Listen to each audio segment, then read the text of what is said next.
kufundisa vanhu vanofundukaka. ndinobviro taure chikwadi iwe itsabvanchoka ngevakomana vekwanzviti skiri dandan kindangindanga zvikanzi ndikati wo zvikanzi ndikati dankila iwe ndakagare mukombi ndakarogwa nemanyoka ndobva ndangoti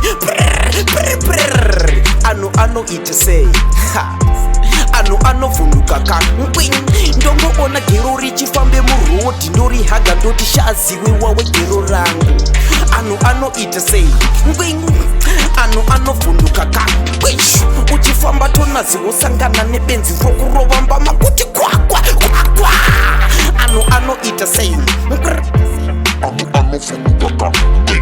ndongosvika pateni muchirya sadza ndarohwa nenzara ndokubhutira indotanga kurya kufundisa vanhu vanovhundukaka. takagare mudheni bhanang'ana rongoriyo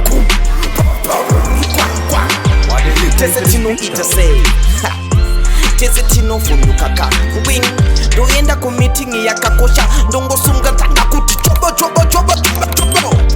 anu anoita sei anu anovhundukaka vaya vanokomenda vachiti ndiri kupenga ndovasvikira mudheni 11 ndichirova kwati anu anoita sei anu anovhundukaka.